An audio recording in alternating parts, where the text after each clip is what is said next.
آئیے کتاب رحمت سورہ الکہف اٹھائیں۔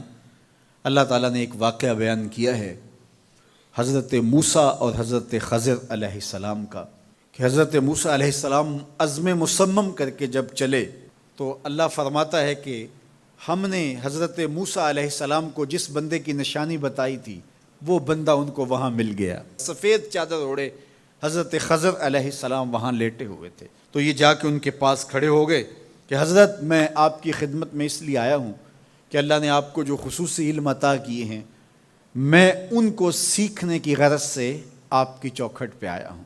کہا تم میرے ساتھ صبر نہیں کر پاؤ گے، معاملے مشکل ہیں، سفر دشوار ہے، منزل کٹھن ہے، اور میرے معاملات ایسے ہیں کہ تم اعتراض کرو گے اس کے بغیر تم رہ نہیں سکتے۔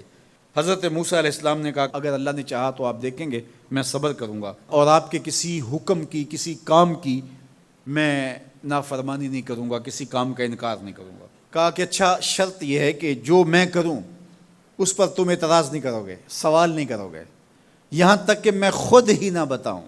تو کہا کہ یہ شرط ٹھہری، میں کوئی بات نہیں کروں گا۔ فانطلقا، دونوں چل پڑے، دریا کے پار جانا تھا۔ جو کشتی کا مالک تھا، کشتی بان تھا، وہ حضرت خضر علیہ السلام کو جانتا تھا تو اس نے کرایہ بھی نہیں لیا، لیکن جب کشتی پر سوار ہوئے تو عصا مار کے حضرت خضر علیہ السلام نے کشتی کا ایک پھٹا توڑ دیا۔ تو بے ساختہ حضرت موسیٰ علیہ السلام نے کہا آپ نے پھٹا توڑ دیا، یہ سارے ڈوب جائے؟ کہا میں نے کہا تھا نا تم میرے کاموں پہ صبر نہیں کر پاؤ گے۔ تو حضرت موسیٰ کو یاد آیا، کہا میں بھول گیا تھا، اس پر مواخذہ نہ کیجیے۔ پھر دونوں چل پڑے، بچے کھیل رہے تھے، ایک خوبصورت لڑکا وہ بھی بچوں میں کھیل رہا تھا۔ حضرت خضر آگے بڑھے اور اس کی گردن مروڑ دی، اس کو قتل کر دیا۔ صاحب شریعت تھے حضرت موسیٰ علیہ السلام، نہ رہ سکے، پھر بول پڑے ایک جان کو بغیر کسی جان کے بدلے میں قتل کر دیا، اس نے گوایا کیا تھا ہمارا؟ آپ نے بہت ہی جو ہے وہ غلط کام کیا، یہ کام اچھا نہیں کیا آپ نے۔ کہا میں نے کہا نہیں تھا کہ تم میرے ساتھ صبر نہیں کر پاؤ گے۔ کہا ایک موقع اور دے دیجئے، اب اگر میں نے کوئی اعتراض اٹھایا تو پھر دوبارہ مجھے آپ اپنی صحبت میں نہ رکھیے، عذر تمام ہو جائے گا۔ پھر دونوں چل پڑے، یہاں تک کہ ایک بستی میں دونوں آئے تو آپ نے بستی والوں سے کہا کہ ہم مہمان ہیں، آپ ہماری مہمان نوازی کیجیے، کھانا کھلائیے۔ تو انہوں نے انکار کر دیا، کہا کہ ہم تو آپ کو بلایا نہیں ہے، آپ خود آئے ہیں، آپ اپنے کھانے کا خود انتظام کیجیے۔ گزر رہے تھے گلی سے تو ایک دیوار گرنا چاہ رہی تھی، تو جلدی سے اس دیوار کو مرمت کر دیا۔ کہا حضرت ہم اگر چاہتے تو اس پہ اجر لے سکتے تھے، انہوں نے ہمیں کھانا تک نہیں دیا اور ہم ان کی دیواریں سیدھی کر رہے ہیں۔ کہا اب تمہاری میری جدائی ہو گئی، تم نے یہ بھی اعتراض کر دیا۔ تو انہیں یاد آیا کہ وہ یہ بھی اعتراض ہو گیا، اب میں تمہیں بتاتا ہوں کہ یہ 3 کام میں نے کیوں کیے۔ اللہ اکبر۔ اب سنیے، قرآن ہمیں بتاتا ہے کہ ظاہری علم بھی ہوتا ہے لیکن کوئی باطنی علم بھی ہوتا ہے۔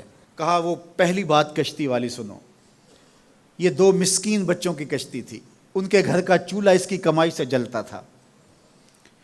دریا کنارے کنارے ایک ظالم بادشاہ رہا تھا جو لوگوں کی کشتیاں چھین رہا تھا، ہم نے تھوڑا سا عیب لگا دیا، وہ ٹوٹی کشتی چھوڑ کے چلا گیا۔ اب وہ تھوڑے سے پیسے لگا کے کشتی مرمت کرا لیں گے، گھر کا چولہا جلتا رہے گا، بتاؤ اچھا کیا یا برا کیا؟ کہا رہی بات اس بچے کی جس کو ہم نے قتل کیا، اس کے ماں باپ مومن تھے، نیک تھے، صالح تھے، بچے نے بڑا ہو کے بہت برا ہونا تھا، ہم نے اس کو قتل کر دیا، اللہ اس کے بدلے ان کو بہتر اولاد دے گا۔ علماء تفسیر نے لکھا ہے اس بچے کے بدلے میں اللہ نے ان والدین کو ایک بیٹی عطا کی جس کی نسل سے 70 نبی پیدا ہوئے۔ دیوار کی کہانی بھی سن لیجئے، یہ شہر کے 2 یتیم بچوں کی دیوار تھی اور اس کے نیچے ان کا خزانہ تھا اور ان کا باپ بڑا نیک تھا۔ خزانہ دیوار کے نیچے ہے، دیوار گرنا چاہ رہی ہے، کسی معمولی دھکے سے گر جاتی۔ 2 ہی صورتیں تھیں، یا وہ بچے خود اپنا خزانہ اٹھا لیتے یا لوگ اٹھا کے لے جاتے۔ لوگ اٹھا کے لے جاتے پھر بھی ہاتھ میں کچھ نہ آیا، اور اگر وہ خود اٹھا لیتے تو بچے ہیں، بچپنے کی وجہ سے وہ اس کو اڑا دیتے۔ تو ہم نے اس کے اوپر دیوار کھڑی کر دی، جب تک وہ اس قابل نہیں ہو جاتے کہ یہ خزانہ نکال کے اس کو صحیح مصرف پہ لگا سکیں، اتنی دیر تک دیوار گرے گی نہیں۔ اللہ اکبر۔ وہ کسی وجہ سے دیوار قائم رہے گی، اور جب وہ اس عمر کو پہنچ جائیں گے جس عمر میں وہ اس خزانے کو سنبھال سکیں گے تو پھر دیوار خود بخود گر جائے گی اور یہ خزانہ نکال کر کے اپنے کام پہ لے آئیں گے. میں